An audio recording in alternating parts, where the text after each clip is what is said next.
Hi friends, welcome to my channel. Blouse యొక్క వెనక part cutting and stitching ఎలా చేయాలో చూపిస్తాను రండి. ముందుగా ఆది బ్లౌజ్ యొక్క పొడవు వెడల్పు కొలుసుకోవాలి. కొలుసుకున్న తర్వాత పొడవు వచ్చేసి వచ్చిన దానికంటే పావించి ఎక్కువ పెట్టుకోవాలి, ఎందుకంటే అది కుట్టడంలో పోతుంది. ఆ తర్వాత గల్ల 2 ఇంచులు పెట్టుకున్నాను. కొంచెం లావుగా ఉన్న వాళ్ళకైతే 2.5 పెట్టుకోవాలి. షోల్డర్ వచ్చేసి 3.5 వచ్చింది, నేను 3.5 పెట్టుకున్నాను, పావించి పెంచుకున్నాను. ఆ తర్వాత సంఖ యొక్క హైట్ కొలుసుకొని నేను చూపించే విధంగా కట్ చేసుకోవాలి. సంఖ భాగంలో రౌండ్గా రావడానికి నేను 1.5 ఇంచులు మార్కింగ్ పెట్టుకున్నాను. సంఖ యొక్క హైట్ కూడా వచ్చిన దానికంటే పావించి ఎక్కువ పెట్టుకోవాలి, అది కూడా కుట్టుకుపోతుంది. ఆ తర్వాత ఈ కట్ చేసుకున్న లైనింగ్ పీస్ తీసుకొని సారీ యొక్క బ్లౌజ్ పీస్ మీద కొంచెం క్లాత్ వదిలిపెట్టి కట్ చేసుకోవాలి. నేను చూపిస్తున్నాను చూడు, అది సేమ్ అదే విధంగా కట్ చేసుకోవాలి.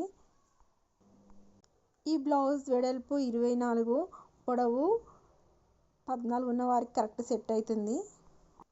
కటింగ్ అయిపోయిందండి. ఇప్పుడు కుట్టే విధానం చూద్దాము.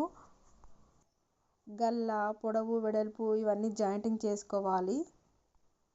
ఆ తర్వాత బ్లౌజ్ యొక్క టక్స్ పొడవు 3 ఇంచులు పెట్టుకున్నాను.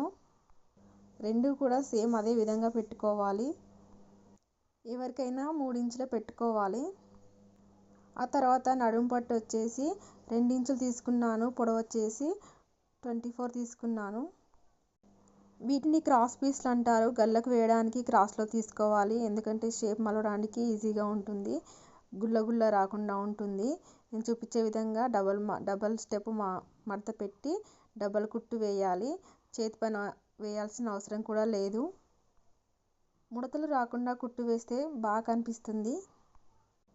ఇప్పుడు 2 ముందు పార్ట్స్ వెనక పార్ట్ మీద వేసి షోల్డర్ కుట్టు వేయాలి. 2 కుట్లు వేయాలి, ఎందుకంటే ఊడిపోకుండా ఉంటుంది. ముందు పార్ట్కి రైట్ మార్క్స్ పెట్టుకున్నాం కదా, పైకి వచ్చేలాగా చూసుకోవాలి. రైట్ మార్క్స్ పెట్టుకుంటే కంగారు పడాల్సిన అవసరం ఉండదు.